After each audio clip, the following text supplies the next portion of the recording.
dengan dihadiri oleh kabinet menteri pemerintahan, kepala negara, hingga berbagai pemimpin lembaga negara. 27.000 aplikasi.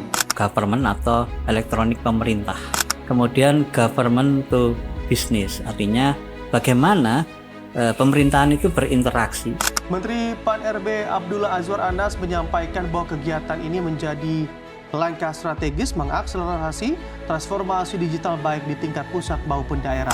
Presiden Jokowi telah mentargetkan untuk menciptakan 9 juta talenta digital pada tahun 2035 dengan tujuan menjadikan Indonesia sebagai salah satu kekuatan ekonomi digital di kawasan Asia dan global. Namun salah satu hambatan utama untuk mewujudkan itu adalah kekurangan talenta digital yang berkualitas. Mengeluarkan suatu jurusan ya, program studi, yaitu berkaitan misalkan dengan sistem informasi. Sebenarnya GovTech ini adalah Inilah yang akan kita bahas hari ini. GovTech Ina Digital, peluang besar bagi talenta digital dalam negeri. Hari ini kita akan membahas bersama Bapak Yopi Mirza Maulana, seorang IT Governance dan Manajemen Spesialis yang juga merupakan dosen program studi S1 Sistem Informasi Universitas Dinamika Stikop Surabaya. Selamat pagi Pak. Selamat pagi. Terima kasih sudah hadir memenuhi undangan saya. Hari ini kita akan bahas tentang hari ini kita akan membahas tentang GovTech Ina Digital yang baru-baru ini pada bulan Mei lalu telah diluncurkan oleh Presiden Joko Widodo. Pak, jadi hari ini kita akan membahas materi yang lagi menarik, yang lagi hangat diperbincangkan tentang GovTech. Jadi GovTech ini atau Government Technology ini sebenarnya apa Pak? Dan konsepnya ini bagaimana? Iya, government technology itu sebenarnya ada historicalnya ya. Historicalnya sebenarnya adalah dari e-government, elektronik government atau elektronik pemerintah, atau biasa disebut itu e-gov, pemerintah digital ataupun online kepemerintahan. Government ini sebenarnya memiliki model yang paling utama ada 3, yaitu government to citizen. Government to citizen itu bagaimana pemerintahan memberikan layanan kepada masyarakat. Kemudian government to business, artinya bagaimana pemerintahan itu berinteraksi atau mungkin bertransaksi, misalkan memberikan perizinan atau pengadaan gitu ya, itu dengan bisnis. Nah, kemudian yang berikutnya adalah government to government, yaitu komunikasi atau pertukaran informasi data online gitu ya, antar pemerintah, yaitu pemerintah kota ataupun pemerintah daerah atau pemerintah pusat. Nah, kalau yang dikatakan Mas Adi tadi prolognya yang berkaitan interoperabilitas tadi, itu sebenarnya berkaitan dengan bagaimana mengkomunikasikan data tadi itu yang secara aman tapi dapat dibaca dengan baik antar wilayah tadi itu. Lalu sebenarnya kalau kita bicara tentang GovTech ini dan nanti konsep Ina Digital itu sebenarnya konsep arsitekturnya ini bakal seperti apa? Akan seperti apa? Ya, mungkin ada prolog dulu ya. Yang tadi kan konsep dari GovTech itu sendiri. Nah, sebenarnya GovTech ini adalah sebuah konsep untuk mencapai pemerintahan yang secara elektronik gitu ya, secara teknologi itu baik. Nah, ini sebenarnya merespon Electronic Government Development Index yang diselenggarakan oleh PBB. Nah, itu sangat bagus sekali. Indonesia ini dari 193 negara itu pada tahun 2020 itu posisinya di 88. Kemudian naik peringkat menjadi 77. Nah, itulah yang menyebabkan wah ini harus semakin dipercepat gitu. Nah, GovTech ini sebenarnya nanti ada tim sendiri gitu ya, kalau tidak salah dari Peruri itu nanti mendukung. Jadi sebenarnya ada pekerjaan dari tim SPBE atau tata kelola SPBE dan arsitektur SPBE secara nasional. Jadi hanya mendukung ya agar itu sukses. Nah, adapun government index tadi itu ada 3 hal yang harus dipenuhi. Ini bagus ya, di Indonesia itu berkaitan online service index bagus, kemudian human capital index, dan 3 adalah telecommunication infrastructure index. Nah, bagusnya lagi partisipasi dari masyarakat itu ya juga baik di Indonesia ini. Itu juga mengalami peningkatan dari 20 itu 57 menjadi 37. Itu sangat luar biasa ya. Maka dari itu presiden melalui peraturan presidennya itu membuat istilah tadi itu government technology itu, Mas. Ya, karena sebenarnya kan kalau kita lihat sendiri memang berawal dari kegelisahan itu akhirnya dibuat government teknologi. Bahkan presiden sangat menyayangkan dengan banyaknya aplikasi pemerintahan justru menghambat dan mempersulit proses birokrasi yang harusnya harapan dari presiden waktu itu adalah birokrasi itu bisa mempermudah, tapi ini justru malah mempersulit. Iya, mungkin saya akan sedikit bercerita historinya gitu Mas ya. Pada waktu awal itu instruksi Presiden nomor 3 tahun 2023 itu tentang kebijakan dan strategi nasional yang berkaitan dengan pengembangan e-government. Nah, ini kalau melihat sampai sekarang menjadi 7 luar biasa ya. Kemudian muncul peraturan presiden di tahun 2018 tentang SPBE tadi ya, sebenarnya e-government itu Mas. Kemudian yang ketiga itu dari Pak Presiden Jokowi itu mengeluarkan peraturan presiden 2023 tentang percepatan transformasi digital, yaitu keterpaduan digital nasional. Nah, di dalamnya mengatur soal government technology itu Mas. Jadi peraturannya itu memang sudah sudah ada. Nah, GovTech ini fokus mengintegrasikan sistem dan aplikasi digital ya, yang prioritasnya mengutamakan kebutuhan masyarakat. Jadi konsepnya kan ada 3 tadi ya. G2C, government to citizen itu pada masyarakat. Nah, itu yang diutamakan nanti. Nah, selain itu pasti ada G2G, government to government ya, dan government to business. Nah, GovTech ini telah didukung oleh fondasi kebijakan yang sangat luar biasa, Perpres SPBE, kemudian Perpres Arsitektur SPBE, Perpres 1 Data Indonesia, serta Undang-Undang Perlindungan Data Pribadi. Itu GovTech ini sungguh luar biasa, sudah ada fondasi kebijakan karena saya bidangnya di IT governance ya, policy ataupun kebijakan itu sangat penting. Ingin bergerak ya ada itu gitu ya. Terus kemudian ada timnya. Nah, menariknya lagi juga disokong oleh tim tata kelola koordinasi SPBE yang terdiri dari beberapa kementerian gitu. Jadi sebenarnya secara infrastruktur, SDM, policy dan kebijakan itu sebenarnya sudah ada dan sangat mendukung ya. Ya, sangat mendukung. Oleh sebab itu makanya kalau tadi dari Kominfo ya, itu sangat membutuhkan ya untuk mengeksekusi gitu maksudnya. Nah, itu yang disayangkan. Jadi saat ini bisa disayangkan, tapi justru ini sebenarnya peluang baru dan peluang besar ya Pak. Iya, betul. Bagi talenta digital yang memang ketika tadi Bapak cerita bahwa infrastrukturnya ada, kebijakannya ada, dan semua perangkatnya sudah siap. Yeah. Namun justru di sisi lain hambatan terbesarnya saat ini adalah kekurangan talenta digital.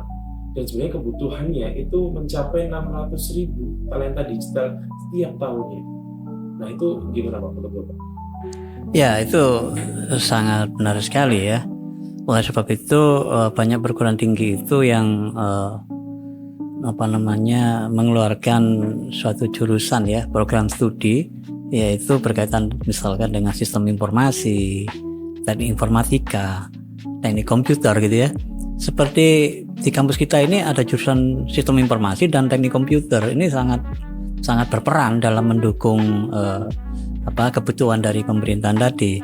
Tapi kalau kita bicara ke Aina GovTech ataupun kebijakan ini nanti, sebenarnya talenta digital yang seperti apa yang secara spesifik itu dibutuhkan untuk memenuhi kebutuhan ini? Ya, baik. Jadi kalau hanya fokus tadi saya belum merespon yang arsitektur tadi itu ya. sebenarnya arsitektur itu banyak hal, dari lingkup manajemen SPBE-nya sendiri itu ada 7. Jadi misalkan kalau fokus kepada satu, rencana anggaran. Yang kedua adalah proses bisnis. Jadi tidak bisa aplikasi itu berjalan tidak melalui proses bisnis tersebut. Jadi ada talenta untuk di bidang itu gitu. Bagaimana mengelola proses bisnis. Yang ketiga adalah data dan informasi. Nah, data dan informasi ini juga penting untuk dikelola. Kemudian baru bercerita infrastruktur SPBE-nya. Infrastruktur itu seperti network dan seterusnya. Jadi yang dimaksud talenta itu tidak hanya fokus kepada aplikasi, ya. Jadi yang berikutnya setelah infrastruktur, aplikasi. Jadi sebenarnya bisa mengisi di wilayah-wilayah itu semua. Nah, kemudian ada yang namanya keamanan. Jadi keamanan itu juga harus direspon. Kemudian baru layanan SPBE ini bagaimana. Dan itu boundary utamanya di dalam. Kemudian yang di luar, nah ini harus berrelasi dengan ilmu-ilmu yang lain, misalkan tentang manajemen risiko TI. Nah ini yang kaitannya dengan governance-nya Mas. Manajemen risikonya, manajemen keamanannya, manajemen datanya, manajemen TIK-nya. Ini sebenarnya bisa diisi talenta-talenta oleh jurusan, contohnya adalah sistem informasi itu. Kebetulan saya mengampu mata kuliah tersebut. Jadi sebenarnya peluang besar ya dengan adanya kebijakan ini nanti dan GovTech ini sebenarnya peluang besar bagi lulusan IT khususnya itu yang mengampu atau menempuh program studi sistem informasi. Iya, betul. Tapi kalau kita bicara kebutuhan itu artinya sistem informasi ini sistem informasi yang seperti apa Pak yang sebenarnya dibutuhkan, atau keilmuan yang seperti apa yang akan bisa memenuhi kebutuhan ini? Iya, misalkan kalau bercerita proses bisnis tadi misalkan ya, bagaimana mengelola proses bisnis itu agar efisien, efektif. Sebelum itu nanti dilanjutkan ke dalam pembuatan aplikasi. Nah, kalau yang berkaitan dengan data dan informasi, bagaimana mewujudkan data menjadi informasi yang berkualitas. Nah, informasi yang berkualitas itu artinya apa? Informasi yang bisa menyelesaikan persoalan. Misalkan kalau di sini adalah pemerintahan itu terhadap masyarakat, berarti informasi itu yang dibutuhkan oleh masyarakat untuk menyelesaikan persoalannya atau mendukung keputusan mereka. Jadi dua hal itu sebenarnya, itu kaitannya dengan informasi. Jadi kemudian kalau dengan infrastruktur, ya infrastruktur pasti kan ada hubungannya dengan jaringan dan seterusnya, itu untuk mendeliver atau menyampaikan informasi itu. Nah, sedangkan yang berikutnya perwujudannya itu melalui aplikasi itu. Jadi aplikasi itu nanti yang mendeliver informasi melalui network tadi itu, dengan pemahaman proses bisnis. Informasi yang berkualitas itu harus dilindungi, keamanan informasi. Nah, jadi sebenarnya irisan-irisan kecil-kecil itu menjadi poin yang bisa dimasukin oleh mahasiswa yang kira-kira mereka itu yang yang memiliki potensial di mana dari bidang-bidang itu. Sebenarnya di situ. Jadi mohon maaf, bukan langsung ke aplikasi saja. Jadi ada rentetannya itu semua, dan itu semua dibutuhkan gitu. Nah, apalagi kalau yang berkaitan dengan yang di luarnya itu sangat juga dibutuhkan. Ketika kita mau mengembangkan aplikasi yang begitu banyak gitu ya, itu kan butuh ilmu namanya manajemen proyek. Mungkin kita harus tahu risiko apa yang terjadi dan seterusnya. Bagaimana mengelola SDM. Kan kalau mengerjakan proyek nggak mungkin sendiri gitu ya, mengelola SDM. Nah, jadi banyak sekali yang diisi untuk keberhasilan dari government technology ini gitu. Jadi kalau melihat fenomena ini sebenarnya ya peluang besar bagi teman-teman yang akhirnya concern berkuliah di bidang IT. Yeah. Dan juga manajemen, karena tadi integrasi betul ya Pak. Jadi dari sisi manajemen risikonya harus diperhatikan, dari sisi eksekutor atau pembuat aplikasi harus diperhatikan. Iya. Jadi, nah itu semua, mohon maaf kalau saya membicarakan yang ada di kampus kita, itu semua ada di kurikulum sistem informasi lengkap. Jadi saya secara teknikal itu waktu saya masih di laboratorium saya juga mengajar hal-hal teknis itu, dan sekarang saya bergeser ke governance dan manajemen tadi itu ya, contohnya tadi manajemen risikonya, manajemen keamanan informasinya, manajemen proyeknya, itu semua disampaikan. Jadi sebenarnya kalau kita bicara program studi S1 sistem informasi sendiri itu sebenarnya kompleksitas itu dipelajari semua Pak. Betul. Bukan hanya sebagai eksekutor ataupun masalahnya kita tahu bahwa si itu belajar Betul. soal Aplikasi. programming, aplikasi, Iya. buat coding gitu ya. Betul, itu iya, namun mohon maaf ya, itu betul, tidak ada salahnya. Tapi itu juga bagian dari SI. Sedangkan SI sendiri itu gede gitu maksudnya. Itu maksudnya. Kompleksitas di SI itu cukup banyak. Banyak. Untuk mempelajari banyak hal tadi. Dan itu bisa menghasilkan apa namanya tadi itu, talenta-talenta tadi itu, dan mengisi kekosongan-kekosongan yang dibutuhkan tadi. Betul. Apalagi ini 9 aplikasi yang memang sedang diprioritaskan ini. Iya. Aplikasi yang memang dibutuhkan masyarakat sekali Pak. Jadi kayak layanan kesehatan yang terintegrasi, layanan sosial, Betul. layanan kepolisian yang Betul. seringkali Betul. ya ini pasti dibutuhkan karena Betul. layanan kepolisian itu berkaitan dengan SIM online, izin keramaian sebuah Betul. kegiatan, lalu layanan aparatur negara biasanya dengan catatan kependudukan sipil begitu kan Pak, lalu pembayaran digital dan lain sebagainya. Jadi Betul. bahkan untuk itu kayaknya akan butuh sekali banyak talenta digital. Iya, sangat betul sekali itu Mas. Jadi kalau yang disampaikan oleh Mas Adi tadi, contoh layanan-layanan terhadap citizen ya, kepada masyarakat. Bahkan juga bisnis juga butuh perizinan gitu kan. Nah, yang apa namanya yang menjadi concern dari Pak Presiden Jokowi itu bagaimana percepatan dari transformasi digital itu. Kalau saya melihat dari misalkan penerapan di Inggris ya, di Inggris itu satu layanannya lewat satu atap ya, yaitu namanya eGov.uk. Jadi yang dulu berapa ya, ratusan itu sekarang tinggal 19 aplikasinya itu. Jadi itu aplikasi utamanya. Nah, untuk menentukan itu bukan eksekutor ya, yang menentukan itu adalah yang berkaitan dengan IT governance and management itu. Maka dari itu kan yang di Indonesia ini kan ada tim yang koordinasi SPBE nasional itu terdiri dari Menteri PAN-NRB, Keuangan berkaitan dengan anggaran itu kan ya, BPPT, Kominfo pastinya kan, dalam negeri. Jadi semua itu tim yang berkaitan dengan tata kelolanya. Nah, kemudian ada tim yang khusus memang untuk membangun arsitekturnya tadi. Jadi dua hal ini mendukung GovTech, Government Technology, dengan peraturan-peraturan yang sudah dibuat untuk mendasari itu semua. Sangat bagus sekali. Bahkan masyarakat juga akan dimudahkan dengan ketika semua aplikasi itu terintegrasi, kita hanya mendownload satu aplikasi dan semua bisa melalui aplikasi itu, tidak perlu cukup banyak aplikasi yang harus di-download. Bahkan kalau misalkan mengisi suatu data kan tidak mungkin dari Kementerian A download aplikasi A, Kementerian B download aplikasi B, diminta ngisi di sini ya, nggak perlu ya kayak gitu. Sehingga potensi kebocoran data pun juga bisa diminimalisir. Nah, betul. Nah, itu kaitannya dari yang talenta keamanan tadi. jadi menurut saya sangat positif, sangat peluang untuk bisa mengisi kekosongan yang sudah disampaikan sampai berapa tadi itu ya.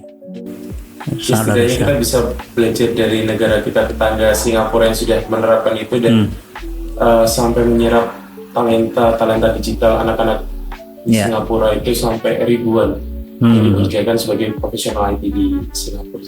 Ya, tinggal nanti kalau tadi kan dari ini ya, dari program studi ada universitas atau sekolah tinggi, mungkin bisa juga dari komunitas itu ya.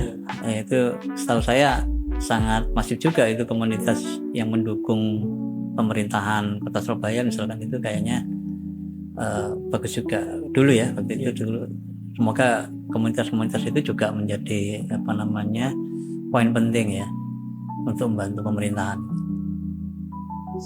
Jadi kesimpulannya memang kita ini harus bisa memanfaatkan momentum ini sebagai peluang dan juga menangkap peluang itu, karena INA Digital ini memang nantinya diharapkan mampu membawa Indonesia itu bisa menuju visinya transformasi digital yang lebih terintegrasi dan terkoordinasi serta berkelanjutan, serta bisa bermanfaat untuk mengembangkan strategi untuk memadukan pengembangan talenta-talenta digital dalam negeri, peningkatan layanan publik, dan juga efisiensi birokrasi pemerintahan. Itu Pak mungkin yang kita bahas ini. Mungkin Bapak ada pesan untuk kawan-kawan kita Gen Z atau anak-anak muda ini untuk memanfaatkan peluang ini. Ya, seperti yang saya sampaikan tadi ke Mas Hadi, bahwa banyak peluang-peluang yang diisi di dalam government technology ini, dan harapannya pemerintahan Indonesia adalah electronic government atau e-government index tingkat negara tadi itu bisa meningkat Mas peringkatnya. Ini semoga di tahun 2024 ini atau 2026 kalau salah 2 tahunan ya, itu semakin tinggi peringkatnya. Nah, sehingga tujuan dari PBB itu bisa diwujudkan. Intinya seperti itu ya. Baik, itu dari saya. Mungkin ada kurangnya, saya mohon maaf Mas Hadi. Terima kasih Pak Yopi Terima kasih atas waktunya hari ini. Semoga menambah wawasan kita tentang perkembangan teknologi yang ada di Indonesia saat ini. Terima kasih. Sampai jumpa di episode Dinamika Podcast selanjutnya.